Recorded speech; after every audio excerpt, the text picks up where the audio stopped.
Bonjour et bienvenue dans votre magazine de l'innovation. Alors, quelques leçons et notions fondamentales d'économie aujourd'hui dans Smart Tech. Nous démarrons avec le marché des apps et le décryptage de sa croissance impressionnante l'année dernière. Ce sera notre séquence mobile business avec Jérôme Bouteiller d'Écran Mobile et Camille Trombini d'Apasso. Ce sera dans quelques instants. Et puis ensuite, au cœur de cette émission, j'interrogerai des experts, dont un éminent économiste, sur le futur de la monnaie. Alors, parmi les questions que je leur poserai, une monnaie virtuelle pourrait-elle demain remplacer les monnaies souveraines des États ?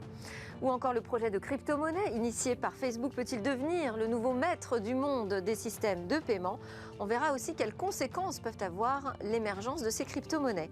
Et puis dans notre rendez-vous sur la disruption, nous nous intéresserons au plan stratégique annoncé par le groupe Renault, plan stratégique pour l'avenir. Et enfin, comme d'habitude, on terminera par une découverte technologique. Celle-ci permettra de pratiquer avec précision une IRM sur les animaux. Nous verrons comment et pourquoi cette innovation était attendue. Mais d'abord, donc place au mobile business.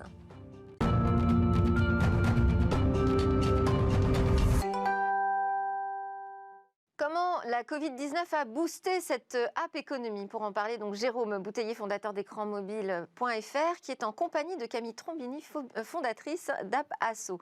On va démarrer ensemble, Jérôme. Expliquez-nous donc comment cette pandémie a pu booster le secteur des applications. Alors oui, bonjour Delphine. L'app économie, c'est cette économie des applications que l'on télécharge sur son smartphone et qui connaît depuis une dizaine d'années de forte croissance chaque année. Mais clairement, le Covid a accéléré cette croissance. Et selon le rapport State of Mobile, qui est édité chaque année par Appenny, le volume global des applications téléchargées en 2020 a atteint les 218 milliards. C'est 7% de plus que l'année dernière. Et c'est surtout le chiffre d'affaires de cette économie qui a bondi, puisqu'il a atteint 143 milliards de dollars. Là, c'est un saut de plus de 20% d'une année sur l'autre. L'app économie est aujourd'hui la première industrie culturelle devant la musique, devant le cinéma. Et elle a bénéficié de plus de 73 milliards de dollars d'investissement de la part des fonds d'investissement. C'est plus de 27% d'une année sur l'autre. Comment se répartissent les téléchargements ? Alors, il y a plusieurs grilles d'analyse. La première, c'est effectivement de regarder par grands écosystèmes. Et le premier écosystème en valeur, c'est celui d'Apple, avec l'App Store, avec iOS, qui concentre à peu près les 2/3 de ses dépenses, mais à peine 1/3 des volumes de téléchargement. À l'inverse, l'écosystème de Google, avec Android et le Play Store, c'est à peu près les 2/3 en volume et les 1/3 en investissement. Et en volume, pardon. En investissement, pardon.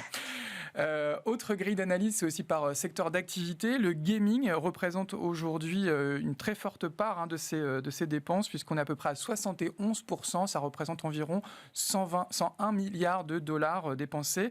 Le marché du jeu vidéo mobile, à lui tout seul, est 2 fois plus gros que le jeu sur PC ou le jeu sur console. Et à ce jeu-là, WhatsApp reste l'application la plus utilisée au monde. Tinder, celle qui génère le plus de revenus, mais c'est TikTok, la fameuse application chinoise, qui est devenue la numéro 1 en téléchargement sur les stores. Et en France ?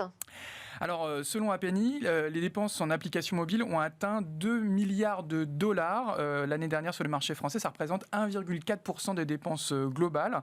En termes de volume, on est également à 2,15 milliards et c'est à peu près 1% du volume global de téléchargement.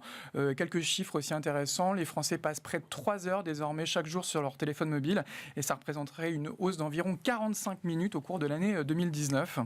Faut ralentir alors. Quelles sont les applications plébiscitées par ces mobinautes français ? Alors là aussi, TikTok est l'application la plus téléchargée sur le marché français, devant WhatsApp ou Instagram. Mais c'est WhatsApp qui reste la plus utilisée devant Messenger, Facebook ou Instagram.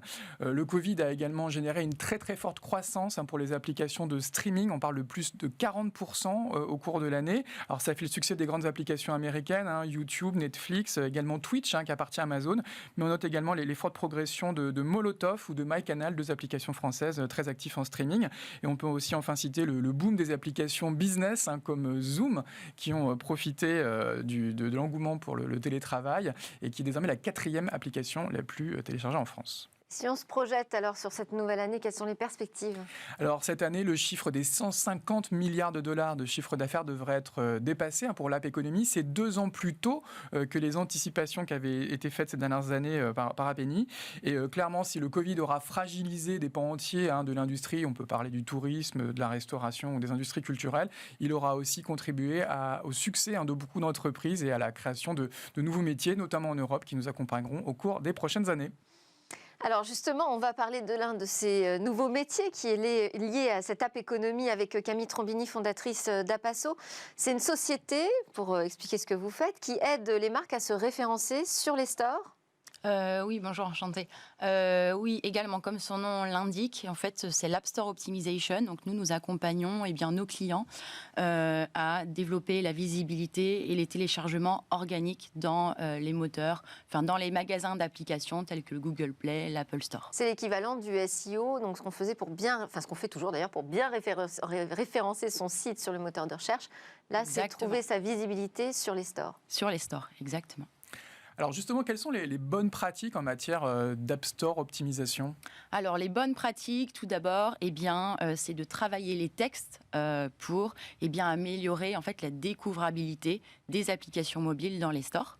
Ensuite, c'est de travailler aussi son logo, le logo de son application, les visuels fixes et également aussi une vidéo de promotion. On va dire que c'est comme pour un film, aussi c'est une bande-annonce. C'est une bande-annonce en fait pour un film. Voilà. Ensuite, un peu de publicité peut-être aussi, non? Alors la publicité vient dans un deuxième temps. Oui, c'est un levier qui est très intéressant. Je dirais aussi qu'il y a quand même un troisième élément aussi pour l'ASO. C'est également de travailler en fait tout ce qui est viralité, donc répondre aux commentaires, s'assurer qu'on a une bonne note en fait de notre application, puisque c'est 61% des mobinautes qui prennent en compte ça dans leur décision de télécharger une application. Alors le levier organique, aujourd'hui, effectivement, c'est le premier levier de téléchargement d'application. C'est à peu près les 2/3, c'est ça? Les 2/3, exactement. Est-ce qu'il faut également investir, comme le disait Delphine, en publicité et également dans d'autres leviers, peut-être comme le SEO? Oui, alors du coup, donc l'ASO, c'est les 2/3 des téléchargements. Ce sera les mobinautes qui seront les plus impliqués, donc les meilleurs clients. Ensuite, la publicité, c'est un levier qui est incontournable. Cependant, ils risquent d'être un tout petit peu moins impliqués que lorsqu'une personne effectue une recherche et qu'elle a un besoin de consommer un produit ou un service. Et ensuite, oui, c'est une très bonne stratégie de travailler le levier du SEO, puisque en fait, c'est également de donner de la visibilité supplémentaire organique à une application. Voilà. Très rapidement, une dernière question. Est-ce que toutes les entreprises ont vocation aujourd'hui à être présentes sur les stores, à lancer leur application? Je dirais que toutes les entreprises ont vocation à être visibles sur Internet, que ce soit par une application, que ce soit par un site. On voit le cas, par exemple aussi, il y a des sites internet qu'on peut référencer dans le Google Play Store. Ouais, les PWA. Les PWA, exactement. Et puis c'est une belle opportunité, 143 milliards pour les entrepreneurs français que vous pouvez donc accompagner. Oui, tout à fait. Voilà. Décryptage de cette nouvelle App Economy qui explose ces dernières années. Merci beaucoup Camille Trombini, fondatrice d'Apasso, je vais y arriver, et Jérôme Bouteiller, fondateur d'Écran Mobile pour ces éclairages. Nous, c'est l'heure de notre talk sur le futur de la monnaie. Le futur de la monnaie est-il incertain? On en parle tout de suite, c'est le sujet de notre grande discussion avec Michel Aglietta, économiste, spécialiste des mécanismes de la finance moderne et théoricien de la monnaie, professeur émérite à l'université Paris-Ouest. Michel Aglietta, vous êtes aussi conseiller scientifique au CEPI, qui est le principal centre de recherche français dans le domaine de l'économie internationale. Vous êtes membre du Conseil d'analyse économique auprès du Premier ministre, membre de l'Institut universitaire de France. Je ne vais pas pouvoir tout citer, mais peut-être quelques ouvrages également à votre actif, comme Crise et rénovation de la finance, que vous avez écrit avec Sandra Rigaud chez Odile Jacob, publié en 2009. Et plus récemment, en tout cas là, vous vous apprêtez à sortir avec Natacha Valla un livre qui paraîtra donc le 24 février prochain, Le futur de la monnaie, aux éditions Odile Jacob également. Autour de la table avec nous, Rodolphe Darve-Bornoz, PDG et cofondateur de Sipios. C'est une filiale du groupe Théodo, acteur français du développement d'applications FinTech. C'est Sipios notamment, que l'on retrouve derrière le portail PGE, que tout le monde connaît aujourd'hui, le prêt garanti par l'État, lancé par BPI France. Et l'entreprise a également développé des néobanques, des solutions de crédit et de paiement pour des clients comme la Société Générale. Alors, on a en visio avec nous Yves Laurent Caillan, cofondateur et CEO de Coin Plus, qui propose des produits grand public pour démocratiser justement cet usage des crypto-monnaies qui sont, qui sait, peut-être le futur de la monnaie. C'est ce que nous allons voir tout de suite avec nos invités. Michel Aglietta, le CEPI, propose des études, des recherches, des bases de données, des analyses sur les grands enjeux de l'économie mondiale et son évolution. C'est un service rattaché au Premier ministre. Est-ce que la monnaie virtuelle est devenue l'une de ses préoccupations majeures au CEPI ? Et si oui, à quand cela remonte-t-il ? Ce n'est pas une préoccupation majeure de l'organisme en tant que tel, hein. C'est une préoccupation majeure de moi-même, si j'ose dire, hein, parce que je suis un peu le spécialiste des questions monétaires au CEPI, hein. En particulier parce que j'ai écrit un gros livre théorique sur la monnaie, qui est la base de ce qui a permis de faire le futur de la monnaie, un livre en 2016, hein, sur dette et monnaie pendant 5000 ans. Quoi. Il y a un développement historique extrêmement fort et une analyse théorique. Donc ça, c'est la base de ces travaux. À partir de quand vous vous êtes intéressé justement à ces crypto-monnaies ? Vous vous êtes dit, tiens, là, il se passe quelque chose qui me concerne. Oui, à partir du moment où j'ai écrit ce livre de 2016. Mais pourquoi ? Il est en 2016, parce que... Le déclencheur, c'était le Bitcoin ? Parce que c'était le Bitcoin, c'était d'abord le développement des systèmes de paiement, les systèmes de paiement électroniques. J'ai travaillé sur les systèmes de paiement électroniques depuis le tournant des années 2000. Et ceci est évidemment très important, car la monnaie, c'est un système de paiement, c'est pas un objet. Et en effet, c'est ensuite la monnaie digitale est arrivée, en effet, à l'époque où j'écrivais ce livre de 2016, si vous voulez, hein. Donc il y a un premier travail, le remettre dans le cadre théorique de la monnaie. Et puis, le travail sur le futur de la monnaie est venu après, hein, parce qu'il a coécrit avec Nathan Chavala.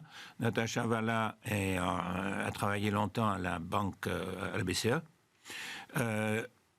Il y a eu aussi une aide, de Benoît Cœuré, qui était le principal conseiller de Draghi, qui a fait la préface d'ailleurs de ce livre, hein. Et voilà ce qui a permis d'accélérer les choses, parce que Benoît Cœuré est passé à la BRI pour justement le contrôle.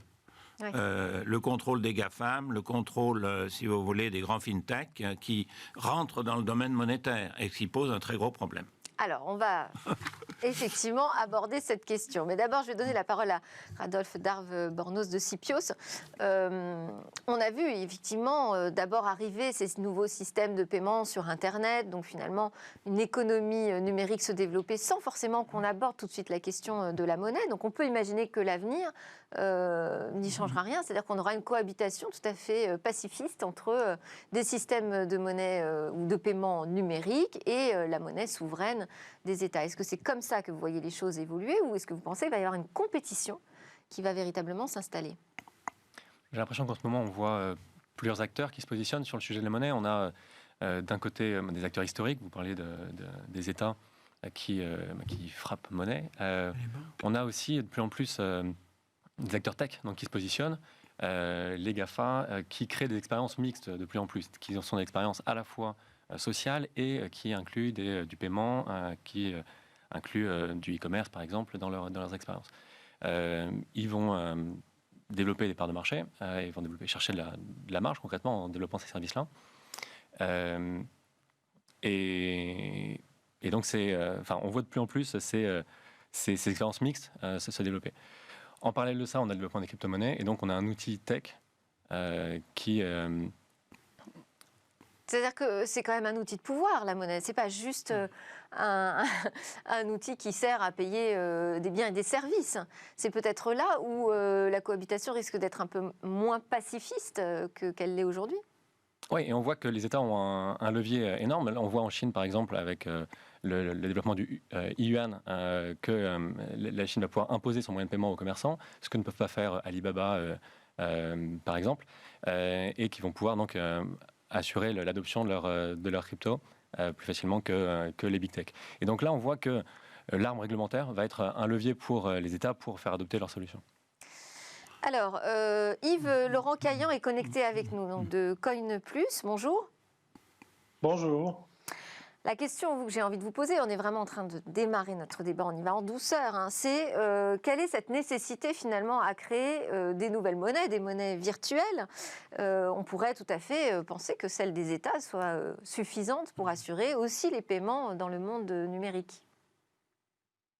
J'allais dire, il faut demander aux GAFAM, il faut demander à Facebook pourquoi ils veulent absolument créer une monnaie numérique, pourquoi ils veulent peut-être encore passer au travers des mailles du filet en gardant le contrôle en interne de ces échanges qui pourraient être occasionnés lorsqu'il y a des ventes ou lorsqu'il y a du commerce sur leur plateforme. Là, à ce moment-là, ils peuvent capter tous les flux financiers parce qu'ils captent déjà tous les flux de personnes, les flux sociaux. Donc là, ils vont ajouter encore une nouvelle brique de captation des flux financiers, ce qui peut poser problème ensuite à la BCE ou à d'autres types d'organes étatiques, parce qu'ils n'ont plus du tout de contrôle à ce moment-là sur la monnaie, et en particulier sur ces monnaies numériques, ils pourront difficilement pouvoir tracer ce qui s'y passe. Donc ils essayent de réguler, mais en tout cas, les GAFAM sont déjà sur place, ils sont déjà en train de développer leur propre système, et la future monnaie de Facebook en est un des acteurs majeurs. Enfin, vous, quand vous vous appelez Coin Plus, ça veut dire quand même que vous pariez sur l'utilisation de nouvelles monnaies. Oui, non, mais c'est une évidence. La monnaie numérique, maintenant, elle est là pour s'imposer. Donc, pendant quelques années, les régulateurs, à travers les plus grands États, les régulateurs ont essayé de comprendre comment marche le Bitcoin, comprendre comment marchent les cryptos pour pouvoir cerner à quel moment ils pouvaient réguler, contrôler pour pas qu'il y ait de fraude ou de mauvais usage.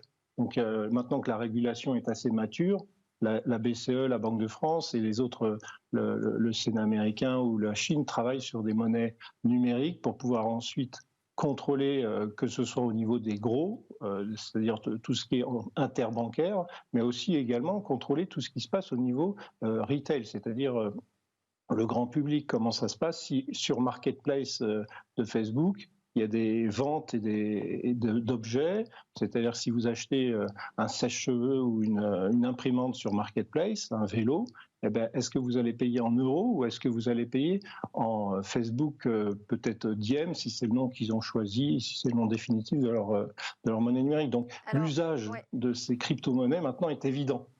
Alors, on y vient à ce projet important de lancer, initié par Facebook, donc qui s'appelait Libra, qui désormais a été rebaptisé en décembre Diem. Michel Aglietta, quand vous entendez pour la première fois parler de ce projet, qu'est-ce que vous vous dites? Quelle est votre réflexion? Non mais attendez, ce projet a été arrêté. Diem, ça n'a rien à voir avec Libra. Justement, Libra, c'était une tentative de dominer les États. De dire on remplace la monnaie des États. D'essayer de créer une monnaie de type mondial en bénéficiant du fait que vous êtes Facebook et les autres GAFAM maîtrisent de manière monopoliste les plateformes Internet, c'est-à-dire là où se fait le e-commerce. Et la chose la plus scandaleuse qui va avec, pour l'instant, c'est que les données que les individus, lorsqu'ils vont sur Internet, transmettent finalement dans le cadre du e-commerce, ces données-là sont totalement gratuites, elles n'ont pas de prix pour l'instant. Ce qui fait que vous avez une position monopoliste absolument scandaleuse. Et le projet Libra, alors, c'est pas du tout la même chose que le Bitcoin. Hein. Le Bitcoin n'est pas une monnaie, contrairement à ce qu'on dit. Le Bitcoin est un actif spéculatif. D'ailleurs, on le voit, étant donné que son unité de compte n'existe pas véritablement. Libra, c'est un tout autre sujet. Hein. C'est pour ça que tous les régulateurs du monde se sont immédiatement braqués dessus et qu'ils l'ont totalement, si vous voulez, réduit à quelque chose de tout à fait différent. Le passage de Libra à Diem, ça n'a rien à voir avec changer un nom. Hein. C'est le fait que Diem n'est pas autre chose maintenant qu'une crypto-monnaie ancrée sur le dollar. Bon. Le dollar ou l'euro ou d'autres monnaies. Pour l'instant, ancré sur le dollar. Ce sera pour le dollar au départ, oui. Libra, c'était remplacer les monnaies des États. Ouais. C'est une toute autre affaire. Hein, avec une association qui devait... Est-ce que ce n'est pas finalement une petite marche arrière pour obtenir des régulateurs, une sorte de bénédiction qui va leur permettre ensuite de faire émerger leur projet? Parce que quand vous dites c'est fini, c'est peut-être pas totalement fini. Il faut revenir à la nature de la monnaie depuis 5000 ans quand même, hein, je veux dire, alors, les choses les plus fondamentales. La monnaie, c'est le lien social le plus fondamental des économies de marché. Parce que le paiement est ce qui définit la valeur. C'est dans le paiement que la société reconnaît que nous, dans nos activités, nous lui avons apporté quelque chose et qu'elle nous rend ce que nous lui avons apporté, sous la forme de la valeur résultant du paiement. Ce qui veut dire que la monnaie est à la fois, et c'est ça le point important, dépend des techniques de paiement qui évoluent dans l'histoire et dépend de la souveraineté. La monnaie est souveraine, c'est ça qu'il faut comprendre. C'est en quoi elle dépend évidemment des États et que la Banque centrale est une institution qui est définie par la loi, et dont le rôle est de centraliser, enfin disons d'unifier ces notions de système de paiement. Donc, ce qui veut dire que la monnaie appartient à la souveraineté. Dès lors qu'elle appartient à la souveraineté, elle ne peut absolument pas, c'est impossible si vous voulez, la souveraineté est remplacée par un monopole d'acteurs privés, ce qui serait une mise en cause de la démocratie elle-même. Est-ce qu'on n'est pas en train de se poser ces questions aujourd'hui? Ben alors, le cas de la manière dont les régulateurs ont attaqué Libra, en particulier aux États-Unis même, hein, je veux dire, puisqu'il y a eu Zuckerberg a dû aller au Congrès pour des audiences au Sénat, et ces audiences ont été catastrophiques. Manifestement, ils ne comprenaient rien à la monnaie, donc ça a arrangé les choses pour le Congrès, si vous voulez. Mais d'autre part, les régulateurs du monde entier sont intervenus là-dessus. La même chose en Chine, hein, c'est-à-dire Ant Financial, qui est le principal acteur financier, si vous voulez, qui intervient avec une monnaie du même style que ce que Libra voulait faire, ben, il a été arrêté de rentrer en bourse, etc. Mais la Chine a une solution plus avancée que les autres. C'est que pour 2022, puisque la Chine va être le pays qui accueille les Jeux Olympiques d'hiver, ils sont en train de développer ce qui, à mon avis, est le futur, une monnaie digitale de banque centrale. Central Bank Digital Currency. Et là, oui, vous avez une solution possible du problème d'interaction entre les différentes monnaies des acteurs privés de toutes sortes, mais c'est sur la plateforme, c'est-à-dire sur le système de paiement et de compensation-règlement, hein, de la Banque centrale que va se faire finalement le règlement ultime qui permet à la monnaie d'être véritablement Michel Aglietta, vous dites on ne va pas bousculer aujourd'hui l'état de contrôle sur la monnaie. Ben, ça le bouscule beaucoup en ce sens qu'une monnaie digitale de Banque centrale est une nouveauté radicale. Ça fait partie des innovations monétaires les plus fondamentales, quoi. Mais la maîtrise et le contrôle restent aux mains des États souverains. Mais restera forcément. Alors, on va quand même. Alors, c'est pas évident de réagir après derrière un éminent économiste comme Michel Aglietta, mais je veux quand même vous demander votre avis. Vous voyez les choses se passer comment entre les big tech, les États et tout le système financier? On peut parler des banques aussi. Oui. Quelle place vont-elles avoir demain dans ce nouveau système? Les banques, par exemple. On se parle de concurrence donc, entre plusieurs acteurs. Ce qu'on voit aujourd'hui, c'est que les boîtes qui prennent du leadership sont celles qui ont une stratégie tech, donc qui savent très bien servir leurs clients et qui ont une capacité d'exécution très forte, qui savent aller très vite, et de plus en plus qui savent se conformer à la réglementation. Là, le gros enjeu, c'est comment les big tech, qui sont très challengés en ce moment sur leur capacité à se conformer à la réglementation, réussissent à prendre en compte cet élément. Je trouve intéressant la démarche de qui donc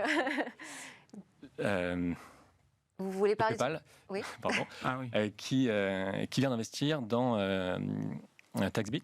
Et on voit que PayPal, ils ont été très forts pour capter une audience dès le début, dès leur lancement, s'imposer comme un moyen de paiement de référence.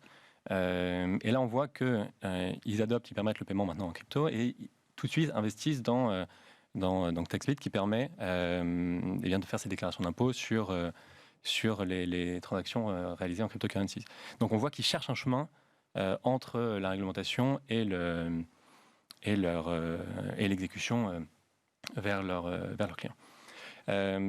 Ensuite, effectivement, ça pose la question des banques. Quelle place ont-elles dans cet environnement-là? Oui. À mon avis, il y a deux types de banques. Il y a celles qui ont compris qu'il fallait travailler la relation client très fortement et qui ont déjà investi dans les actifs déjà dans leur actifs people, donc qui ont déjà recruté les personnes qui savent concevoir des produits qui sont adoptés massivement, qui savent développer l'actif technologique derrière. Goldman Sachs, par exemple, depuis maintenant plusieurs années, a lancé Marcus by Goldman Sachs. Et ils sont en train de travailler cette relation, ils sont en train de faire en sorte d'avoir des dépôts bancaires de la part de particuliers. Alors, Goldman Sachs est historiquement plutôt une banque d'investissement. Je pense que ces banques-là vont très bien s'en sortir et vont réussir à capter une audience et à imposer leurs solutions. Inversement, celles qui ont peut-être pris du retard sur la digitalisation vont, à mon avis, avoir du mal à prendre le virage. On ne citera pas de nom pour l'instant. On va donner la parole à Yves Laurent-Caillan de CoinPlus. Qu'est-ce que, selon vous, un euro numérique change par rapport à l'euro traditionnel que l'on connaît ? En dehors de ce que Michel Aguileta et le fondateur d'Icipios ont expliqué à propos des règlements entre banques, entre guillemets, c'est-à-dire la partie de banque à banque, ce qui va changer, c'est l'usage au quotidien. C'est-à-dire que, selon Christine Lagarde, ça va être comme si on remplace les billets par de l'euro numérique. Donc, quand on va auprès du grand public, le grand public nous dit « mais à quoi ça sert un euro numérique puisque je paye déjà par mon téléphone, je paye déjà en tapant ma carte sur le TPE, etc. » Donc, le grand public, pour l'instant, n'est pas encore à l'écoute ou n'est pas encore assez bien informé ou éduqué sur les avantages d'un euro numérique. Donc, qu'est-ce que l'euro numérique va pouvoir changer ? C'est essentiellement du paiement digital, du paiement rapide, du paiement mobile. Comme l'a dit dans votre chronique précédente votre invité, le paiement mobile va prendre le pas et on le voit par exemple avec un acteur comme Samsung qui est maintenant fortement impliqué dans les cryptos également. Donc l'euro numérique va être au quotidien ce qu'aujourd'hui on appelle les espèces ou les billets ou le fait de pouvoir taper sa carte bancaire sur un TPE pour acheter du pain ou acheter ses courses. Vous vouliez réagir, Michel Aguileta ? Oui, ce que je voulais dire, c'est que ce que peut apporter la monnaie digitale de banque centrale, oui. Sachant que, si vous êtes d'accord avec ce que j'ai dit, la monnaie est souveraine. Elle fait partie de la souveraineté par nature, depuis 5000 ans. En tout cas, jusqu'à aujourd'hui. Oui, mais depuis 5000 ans. C'est pas quelque chose qui est lié au capitalisme. Ça va beaucoup plus loin. Il y a deux avantages d'une monnaie digitale de banque centrale par rapport à la monnaie qui est la monnaie hiérarchiquement supérieure à celle des banques et au cash. Si le cash disparaissait complètement. Ce qui est possible. Alors, il y a deux choses. La première, si le cash ne disparaît pas et que vous avez, disons, deux possibilités d'avoir de la liquidité. L'important, c'est la liquidité ultime. Celle dans laquelle les gens ont confiance dans toutes les situations, y compris dans les situations de crise.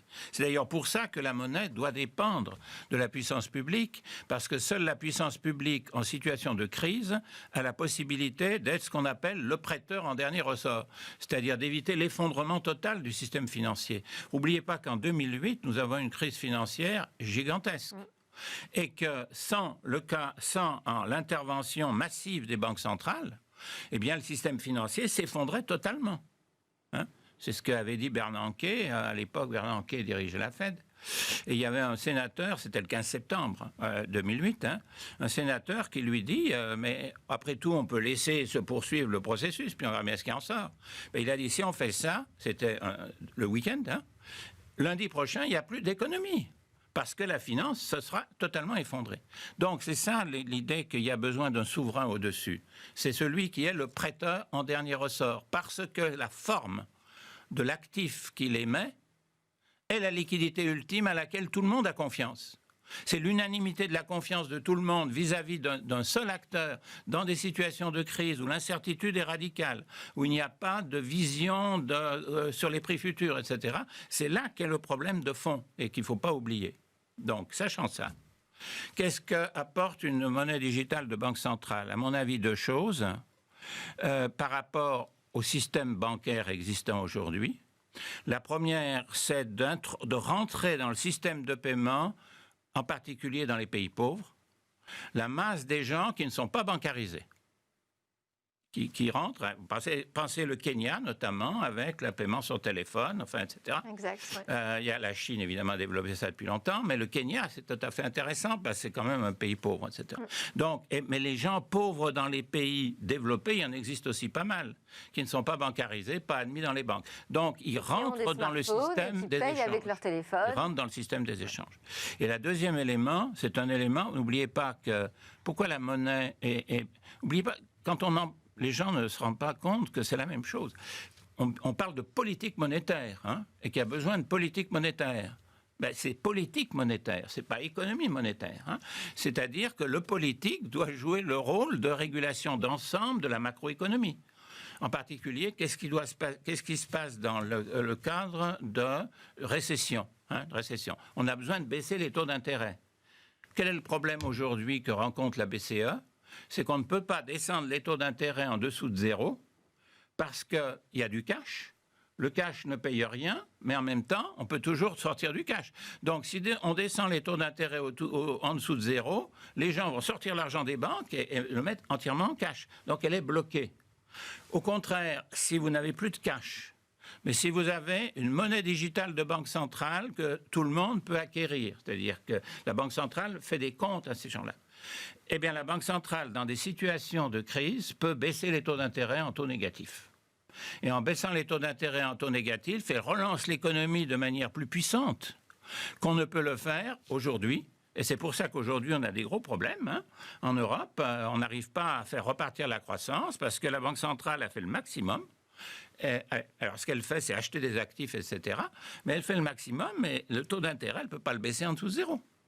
D'accord. Donc, voyez les gros avantages que pourrait donner une monnaie digitale de banque centrale au niveau global. Mais du coup, ce que j'entends aussi, c'est qu'on a une vraie question, un vrai questionnement en ce moment sur le pouvoir politique, notamment, qui est questionné aussi par ces GAFAM. Eh bien, c'est ce qui est dangereux. Eh oui. Comment vous voyez cet avenir des crypto-monnaies, de la monnaie numérique? Est-ce que c'est un avenir, je l'ai titré, est-ce qu'il est incertain au sens dangereux, déstabilisant? Moi, je pense qu'il y a quelque chose de très certain, c'est qu'il va arriver. Est-ce qu'il est... Parce qu'il y a aussi un point, je mets dangereux, mais un point qu'on n'a pas abordé et on arrive à la fin de l'émission, c'est la question aussi de la cybersécurité ou de la cybercriminalité qui peut fragiliser aussi ces nouveaux systèmes. Pas de réponse. C'est tout à fait catastrophique, ça. Yves Laurent-Cagnan, vous voulez réagir là-dessus, sur la protection aussi qui est nécessaire, les gages de cybersécurité autour de ces monnaies? Oui, il y a plusieurs niveaux de réponse. Il y a un niveau de réponse technique ou un niveau de réponse fonctionnelle. Le niveau de réponse technique, il est évident. Tout ce qui est cryptographie a prouvé que c'était des infrastructures sécurisées. Et puis au niveau fonctionnel, on a prouvé que ce n'était pas du tout sécurisé. C'est-à-dire que si vous laissez votre argent en ligne, c'est ce qui se dit dans les bitcoins et dans les cryptos, il y a une forte chance, une forte probabilité que cet argent disparaisse à cause du hacking. Alors je voulais juste, là vous montrer effectivement notre produit, je voulais juste en quelques secondes placer CoinPlus avant de répondre à Michel Aguileta. Oui, non mais vous n'aurez pas le temps parce qu'on est à la fin de l'émission, vraiment. Oh, c'est dommage. Oui, alors, vous pourrez... Si vous voulez, nous on est hébergé par la Société Générale à Luxembourg, dans leur lab Le Plateau.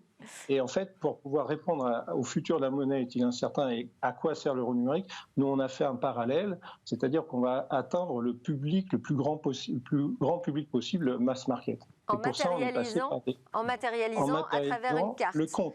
Absolument. Voilà. Et en fait, pour pouvoir faire ça, on passe par des... Je suis désolée. Non, mais parce qu'on est vraiment sur on passe par des acteurs. Non, on est vraiment, je vais être obligée de vous couper. On est vraiment sur le débat du futur de la monnaie. Merci beaucoup. On a déjà présenté d'ailleurs votre solution dans Smartech. La question de la cybersécurité, on a à peine effleuré, mais effectivement, une des clés peut-être sa matérialisation. Vous inquiétez pas, on en reparlera ensemble. Vous serez réinvité encore. Il n'y a pas de souci. Merci beaucoup pour votre partage d'expertise. Merci à l'économiste Michel Aglietta, auteur donc du futur de la monnaie, à paraître en février. Merci à Yves Laurent Caillant de Coin Plus et Rodolphe Darve Bornos, je vais y arriver, PDG cofondateur de Cipios. Alors nous, juste après la pause, on continue à parler un peu d'économie, mais plutôt de stratégie business, avec le décryptage du plan annoncé par le groupe Renault.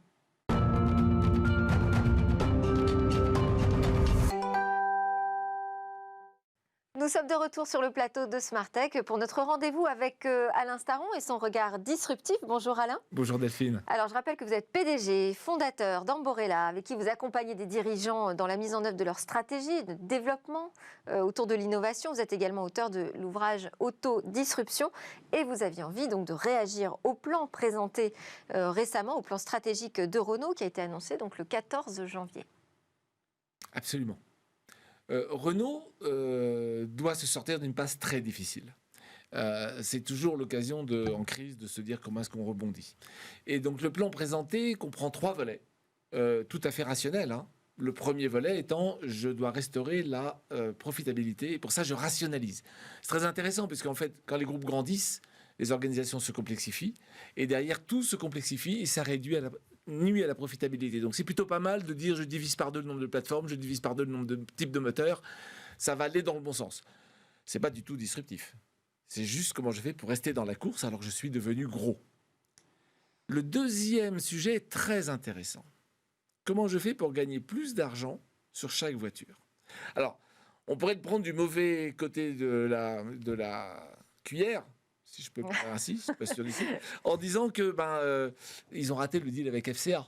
Donc la course au volume, c'est pas pour eux. FCA, Fiat Chrysler, qui se marie avec PSA. Et donc du coup, qui s'est marié avec PSA. Donc du coup, ils ont pas cette possibilité de monter beaucoup en volume. Et donc ça, c'est le côté un peu, je sais pas faire autrement. Et puis l'autre côté, c'est de se dire, dans un monde moderne où la mobilité va prendre d'autres formes, je vais moins acheter de voitures, donc il y a moins de voitures à vendre, donc il faut que je réduise les volumes. Donc ça, c'est très bien. Passer du volume à la valeur. C'est vraiment un changement de paradigme qui est, quelque part, l'archétype de la disruption. Maintenant, comment on fait? Si je vends une voiture plus chère, il faut que je donne à manger, il faut que je justifie pourquoi elle est plus chère. Et là, vous n'avez pas 50 manières de faire. Vous avez les historiques qui se disent, finalement, c'était tellement bien avant, je remets au goût du jour le passé. Je fais une nouvelle Mini, BMW. Je fais une nouvelle Fiat 500, Fiat. Est-ce que je vais faire une nouvelle R5 ? Ce qui est quand même la proposition. Oui. Et est-ce que je vais avoir autant de valeur dans ma R5 nouveau modèle que dans la Mini ou que dans la Fiat 500 ? J'ai pas de réponse à ça. Si ce n'est que, voilà, quel était le mythe autour des R5 ? Et puis vous avez, quand vous n'avez pas de passé, vous plongez dans l'avenir, et c'est évidemment ce qu'a fait Tesla en disant, moi je mets ma voiture dans l'espace, et donc du coup, mon mythe, c'est l'espace. Alors, il ne faut pas s'interdire le futur quand on vient du passé. Audi et Toyota, tous les deux, font des rovers lunaires pour montrer qu'eux aussi veulent monter dans le train du nouveau mythe, le mythe de l'espace. Donc c'est possible. À côté de ça, quand vous êtes trop ancré dans le passé, comme Porsche ou Ferrari, vous avez sur votre logo des chevaux, c'est difficile de dire que votre cheval va aller dans l'espace. Donc on voit bien que c'est pas gagné pour tout le monde. Il y a une vraie porte de sortie du côté Renault, c'est Alpine. Alpine qui vend 1500 voitures, hein. Pas beaucoup, dans lequel le nouveau patron de Renault dit je veux que cette marque soit rentable et je lui donne beaucoup de moyens pour qu'elle se développe, en particulier un accord avec Lotus. Là, il y a de la marque de luxe, marque de luxe. Sport. Exactement. Donc là, il y a un vrai moyen pour redonner, mais le problème c'est que c'est tout petit, donc à voir comment ils vont réussir à harmoniser ce mythe pour dire, je vous rappelle qu'avant ça s'appelait Renault Alpine, ça ne s'appelle plus qu'Alpine, comment faire pour essayer de réharmoniser tout ça, pour s'en sortir dans un concept qui est voiture de sport, donc très mythe ancien. Hein. Oui. Voilà. Donc ça, où est-ce qu'on trouve cette bascule technologique là, dans ce plan Renault-Lution ? Eh ben, on ne le trouve pas, il dit lui-même. La bascule technologique, alors elle est double. Hein. Enfin, dans la voiture, il y a 3 sujets possibles, enfin, il y a 3 évolutions qui sont indispensables. La première, c'est l'électricité. Première évolution technologique. Là, il n'en parle pas beaucoup, mais néanmoins, la Zoé marche très très bien. Oui. Et j'ai regardé les chiffres. Tesla est évidemment très gros, Tesla croît beaucoup, mais l'augmentation du nombre de Zoé vendus entre l'année dernière et cette année, c'est plus de 80% de plus. Quand Tesla fait 30% de plus aujourd'hui, et quand elle avait les mêmes volumes, il faisait aussi 30-35%. Autrement dit, quand vous avez une grosse masse, la convertir en électrique, ça marche plus vite que quand vous venez de rien. Donc là, c'est une vraie bonne nouvelle. Électrifier une gamme déjà conséquente va aller plus vite que conquérir des nouveaux marchés. Alors, vous faites référence à Tesla, le deuxième choc technologique, c'est l'autonomie de la voiture. Et voilà, et c'est là qu'il nous dit, ça se fera en Asie. Et là, je suis très triste, moi, Européen, de dire, on va laisser Nissan faire la partie autonomie. Autrement dit, on confie aux Asiatiques. Alors, mais l'électricité... Alors, quand on parle d'autonomie, on ne parle pas de la durée de la batterie. Hein. On est Pardon, hein. Oui, excusez-moi, vous avez tout à fait raison, on parle de véhicules autonomes. Intelligents, oui. Voilà, exactement. Alors, effectivement, le marché chinois est le plus gros. Hein. En Chine, le marché chinois de l'électrique est 2 fois plus gros que le marché européen, 2 fois plus gros que le marché américain. Donc, oui, et dans l'autonomie, tout le monde dit on va partir par la Chine. Mais ça, c'est ce que j'appelle la prophétie autoréalisatrice. Plus on dit que ça passe ailleurs, moins on le fait. Qu'est-ce que ça veut dire ? Ça veut dire que si c'est Nissan qui fait les taxis autonomes pour les Jeux Olympiques de Tokyo, si jamais ils ont lieu, si c'est Nissan qui pousse les feux sur des voitures comme ça, eh ben, nous, en France, quand on voudra acheter des voitures haut de gamme, on prendra des Nissan, pas des Renault. Donc j'ai un vrai sujet de... Pareil, comment je fais pour nourrir le mythe, pour essayer de faire en sorte qu'on enrichit la gamme, la marque, et qu'ensuite on peut donc déployer autre chose que les fameuses ventes de voitures. Encore une fois, son dernier volet, c'est... On va faire de la mobilité différente, mais rien de concret. Avec des nouveaux business models aussi. Mais mobilité différente. Lesquels ? Comment va-t-on faire ? Les nouveaux business models, on le voit, hein, c'est plutôt les opérateurs de mobilité qui vont s'en saisir. Opérateur de mobilité, c'est un métier qui n'a rien à voir avec fournisseur de véhicules pour les opérateurs de mobilité. Vous passez de fournisseur de rang 1, je vous vends une voiture, fournisseur de rang 2, je vends une voiture à Uber et vous allez prendre le Uber. Ça veut dire qu'il faut savoir créer un écosystème. Exactement. Et je pense que, in fine, si on devait conclure, est-ce que c'est un plan disruptif ou pas ? Il y a beaucoup d'éléments de disruption. Il manque 2 choses. Il manque la meilleure prise en compte de l'écosystème et faire un peu de prophétie autoréalisatrice européenne. Merci. Merci beaucoup Alain Staron d'Amborella. Peut-être serez-vous entendu. À suivre, la découverte d'une innovation. C'est presque la fin de cette émission. On va parler d'une IRM pour les animaux.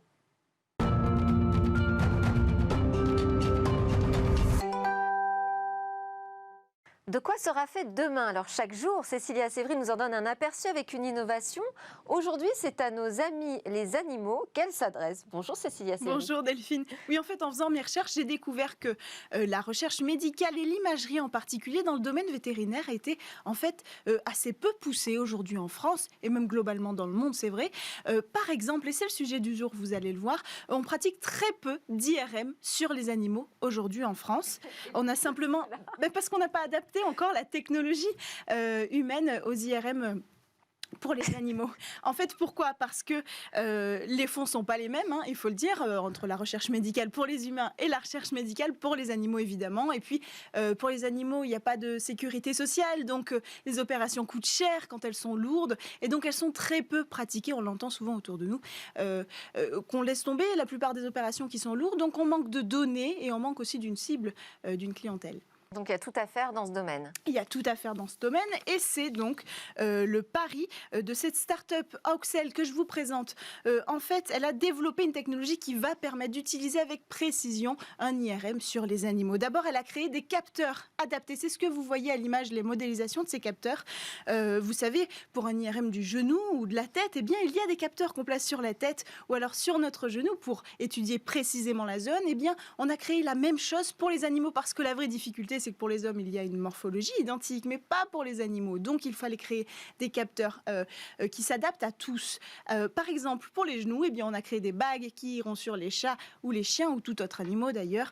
Pareil pour la tête des animaux. Enfin bref, ces capteurs pourront permettre d'observer tous nos animaux de compagnie. Et ensuite ?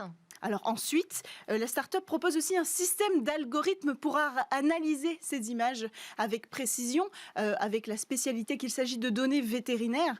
On pourra, par exemple, pour ne citer que ça, évaluer les données tissulaires de la zone observée. Plus besoin d'analyse en laboratoire. Ces données vont permettre un bilan approfondi de l'état de notre animal de compagnie. Mais là encore, la société a fait un constat, toujours le même, c'est que peu de vétérinaires aujourd'hui sont formés à la pratique d'IRM pour les animaux et même à l'analyse de données. Donc, pour aller plus loin, Auxel propose aussi des formations en véritable accompagnement. Et donc, demain, on pourrait pratiquer ce type d'IRM dans n'importe quelle clinique vétérinaire. Oui, on pourrait avec ce savoir-faire Auxel, mais ce n'est pas la seule cible de la start-up, il faut en parler aussi. Il y a les laboratoires pharmaceutiques parce que c'est une réalité aujourd'hui en France. Pour tester une molécule sur l'homme, il faut l'avoir testée sur l'animal. Mais les protocoles dans ces laboratoires sont assez archaïques. Par exemple, si on veut tester l'efficacité d'une molécule sur une tumeur, eh bien, il faut plusieurs groupes d'animaux et il faut, pour pouvoir voir l'évolution de cette molécule, sacrifier certains groupes d'animaux pour pouvoir observer la tumeur de façon tout à fait approfondie et voir si la molécule a eu son effet. Avec cette IRM et ces nouvelles technologies et cette analyse algorithmique, on n'aura plus besoin de sacrifier comme ça plusieurs groupes d'animaux. On pourra réduire le nombre d'animaux utilisés en laboratoire. C'est une bonne nouvelle, c'est vrai pour les laboratoires, parce que c'est un avantage financier, il faut le dire, mais surtout pour la cause animale, parce qu'on apprendra à mieux connaître les pathologies de nos animaux, et puis aussi à diminuer le nombre d'animaux utilisés en laboratoire. Voilà, maintenant on sait pourquoi cette innovation était très attendue. Merci beaucoup Cécilia Sévry. C'est l'heure du Lab Startup avec 4 jeunes pousses innovantes à découvrir. Changement de plateau.